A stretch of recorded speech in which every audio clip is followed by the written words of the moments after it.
Y a continuación entonces se abre el espacio de debate por 20 minutos en que tanto los participantes de la mesa como el público en general pueden formular preguntas y o comentarios a los panelistas de esta sesión.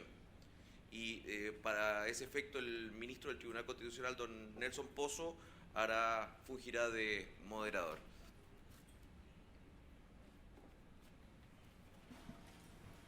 Bueno, buenos días, bienvenidos nuevamente y se abre el debate en este momento. Quien quiera hacer uso de la palabra, se ofrece la palabra.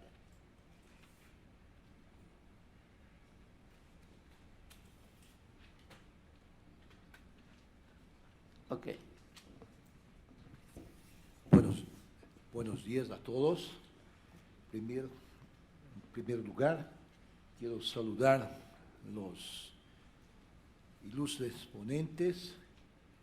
Gustaría de preguntar al doctor Roberto Caldas cómo está hoy la relación entre la Corte Interamericana de Derechos Humanos y los Estados miembros de la Organización de los Estados, no que respecta el cumplimiento de las decisiones de la Corte.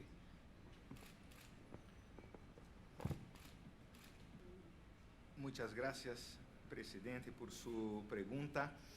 Decimos que hay una relación estrecha de la justicia nacional y su compromiso con la atención y efectividad a los derechos humanos y a el cumplimiento de sentencias y el cumplimiento de sentencias específicas de la Corte Interamericana. Hay una variedad de casos de países, uno que cumple inmediatamente, otro que cumple inmediatamente, digamos, las prestaciones financieras, pero algunos tienen dificultad, por ejemplo, de un reconocimiento público de responsabilidad.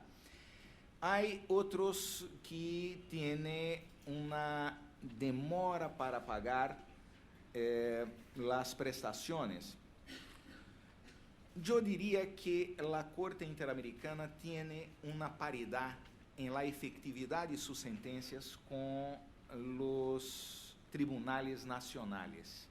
Hay estados, por ejemplo, o departamentos nacionales que cumplen inmediatamente decisiones judiciales, otros no. Entonces, estamos más o menos en eso. Es importante decir que la Corte tiene traído para sí la responsabilidad de impulsar la ejecución de las sentencias, porque ya aplicamos el artículo 65 de la Convención, que simplemente transfiere para la OEA la responsabilidad, y de hecho parece que no tiene habido un impulso mayor en este caso. Entonces, es variable, presidente. Muchas gracias.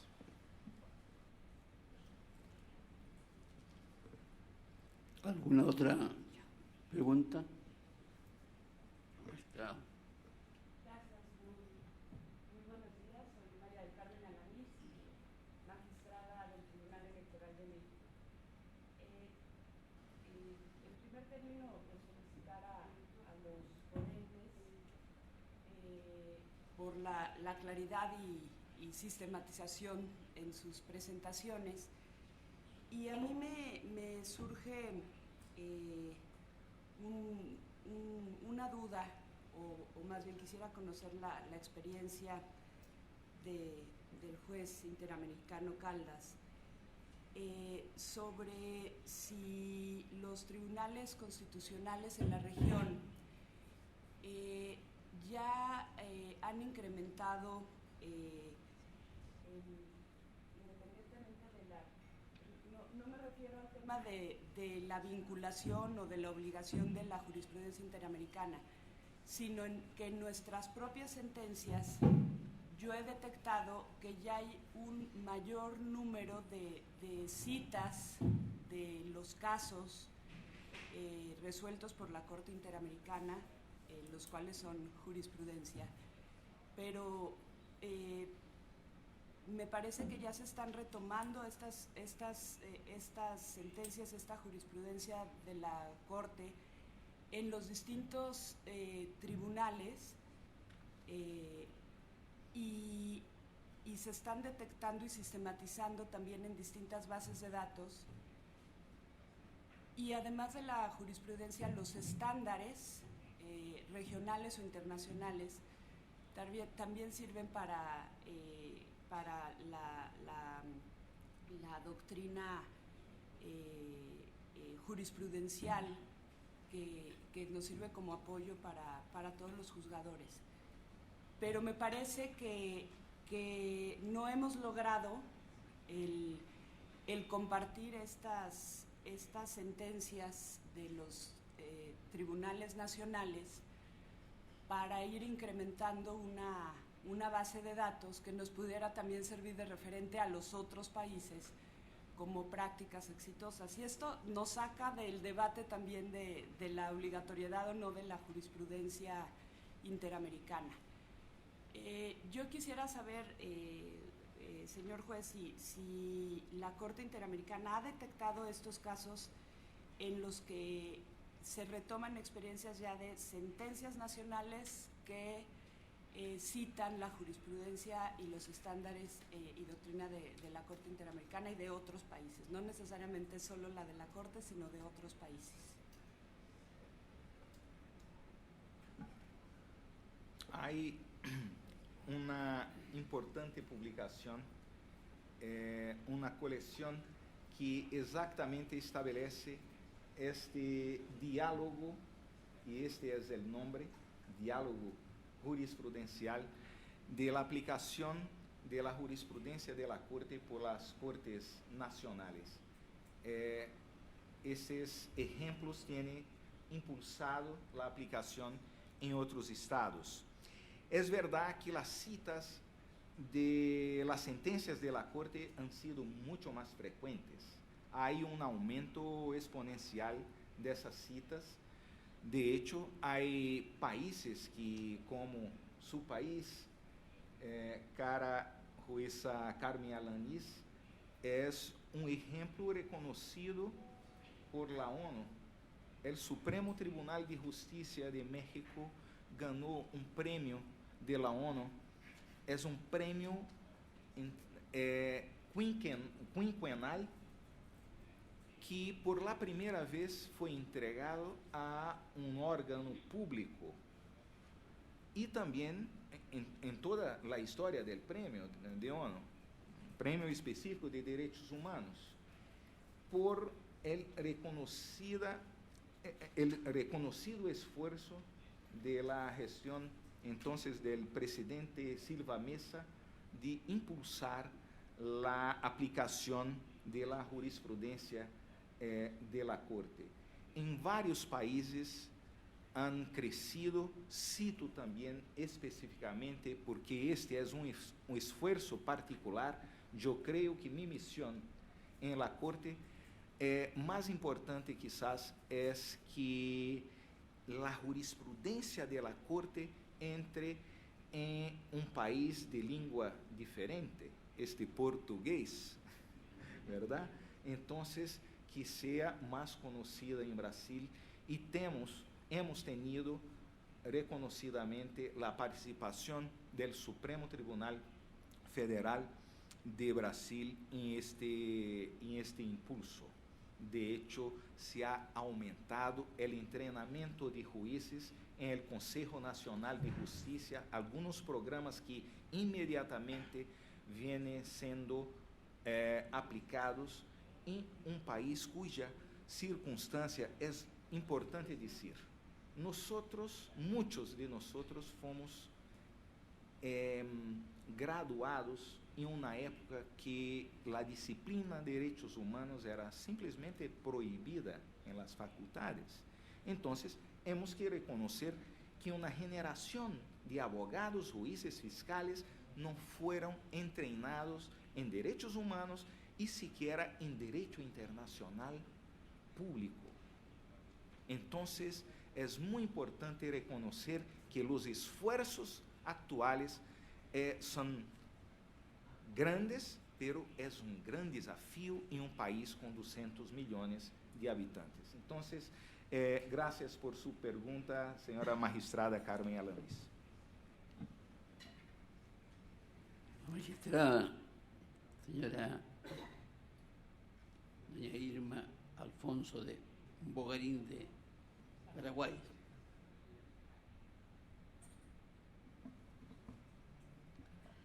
Bueno, mi pregunta es esta.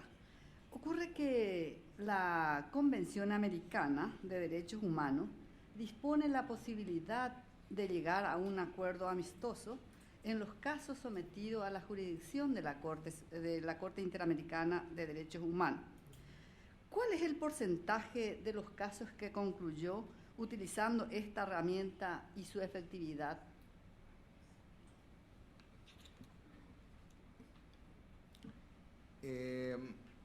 Nosotros, cuando recibimos un caso, presuponemos que la solución amistosa ha sido ampliamente intentada en la Comisión Interamericana por su especial misión de buscar, muchas veces, extendiendo plazos al Estado para responder, y cuando la cuestión llega en la Corte, o que se tiene de hecho realizado es caminar para el juzgamento. Claro que a veces el Estado tiene un comportamiento de reconocer hechos y responsabilidad parcial o totalmente. Y ahí la Corte se concentra en solucionar antes de la sentencia. Pero es algo así desarrollar la posibilidad de, dentro de la propia Corte, haber una fase, digamos, de conciliación previa al el juzgamento. Muchas gracias, doctora Bugal. Vamos a hacer, en razón del programa y el tiempo, una última pregunta sin perjuicio de después seguir con el debate en el otro panel. Señor don Rodolfo González Bonilla, de El Salvador. Gracias. Es una pregunta para los primeros expositores, los doctores Romero Guzmán y Castellá. La especial situación de vulnerabilidad de un individuo o de un colectivo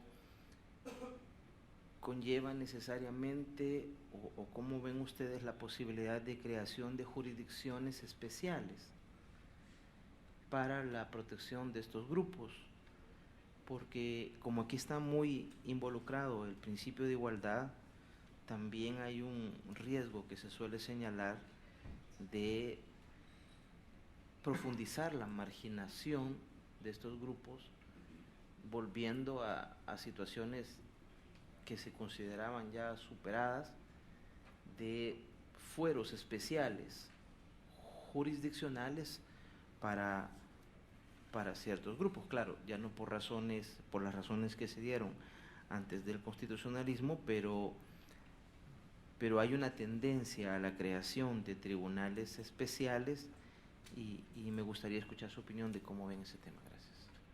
¿A quién va la pregunta? A los doctores Romero Guzmán o Castellano.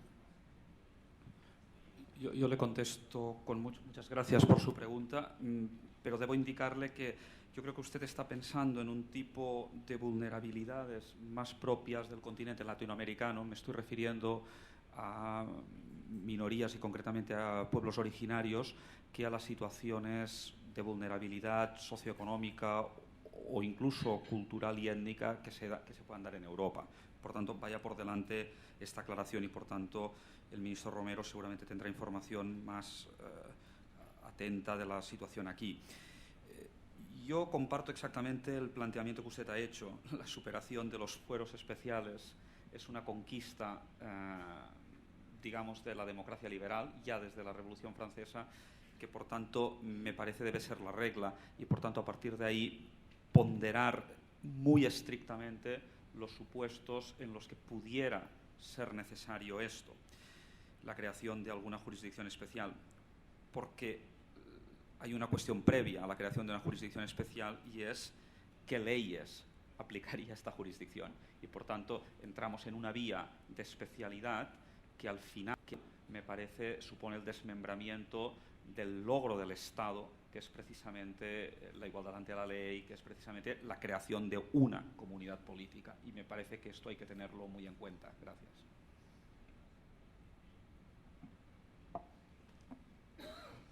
Gracias. Complementando lo ya manifestado por Josep María, yo creo que hay un primer tema a definir posiblemente, que es jurisdicciones especiales respecto de quién o con qué alcance. Es decir, jurisdicción especial respecto solo a los miembros del grupo, o jurisdicción especial con alcance respecto a personas que no pertenecen al grupo vulnerable. Eso yo creo que es una primera pregunta que hacer, porque eventualmente, y esto hay que reconocer que cada caso es distinto, hay que reconocerlo, eventualmente podría generarse una situación de indefensión producto de una jurisdicción especial respecto de aquellas personas no miembros, en que, adicionalmente, se le genera una desventaja que puede llegar a constituir una verdadera violación al derecho, sobre todo en el ámbito, por ejemplo, del debido proceso, eventualmente. Segundo lugar, ya lo dije, el particularismo. Me parece a mí que cada caso es distinto y cada país es bastante distinto en esta materia. Y en ese sentido hay un tercer tema que me parece a mí que uno debiese tener en consideración, sin perjuicio que pueden haber muchos otros, que es el tema de la representación.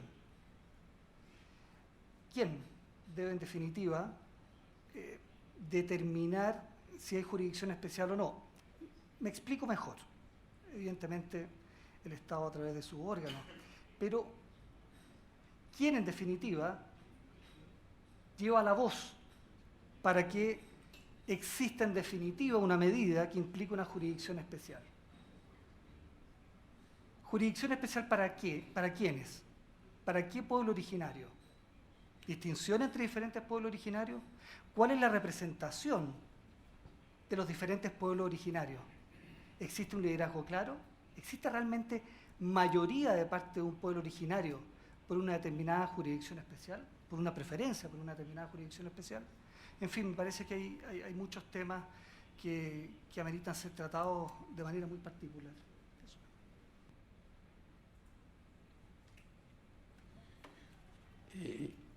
Gracias. Con esto ponemos fin al panel y los invitamos a un break, por favor.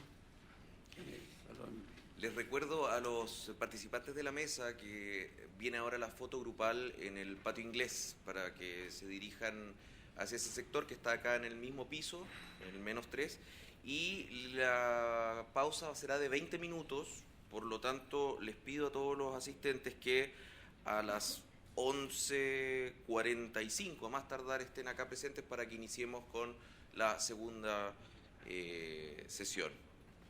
Muchas gracias.